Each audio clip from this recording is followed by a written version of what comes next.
A lot of people think that faith means that you don't question, or you don't struggle, or you don't push back.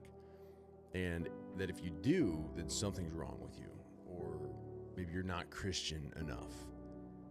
But look, when you actually read the Bible, that theory, that idea, that falls apart really fast. Here's the part that people miss. God doesn't call on people who feel ready. He calls on people who are honest. Look at Moses. Moses literally argued with God. God's like, hey, you're the dude who's going to free my people out of Egypt. He's like, hold up. I can't speak well. I'm not the right guy. Please send somebody else. He had no confidence. That was fear. God doesn't say, understood, I'll come back when you believe in yourself. No, he tells him, he says, I will be with you. That's the foundation of faith right there. You think of David. David does the same thing. We quote David's victories, but we skip right past his prayers. David says things to God like, why are you hiding from me?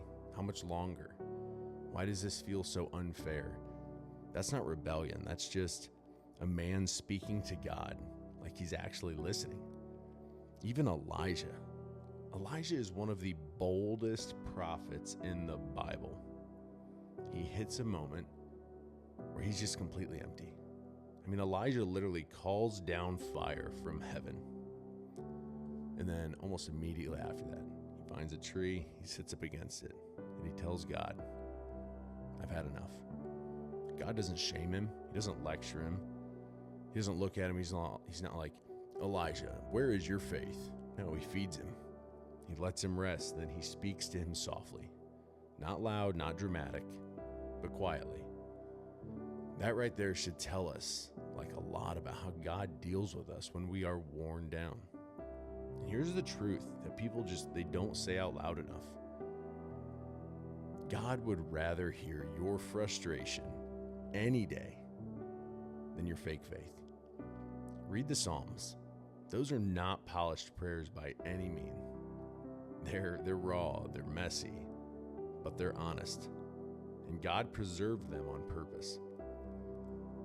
So look, when I say that faith is relational, this is all I mean.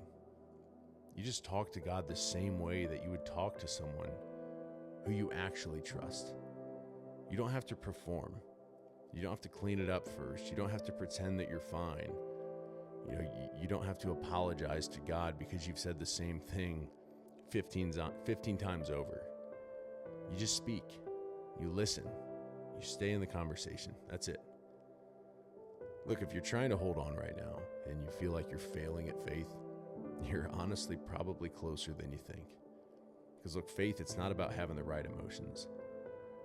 It's literally just about not walking away. Real faith, it doesn't always sound confident, but it does always sound honest.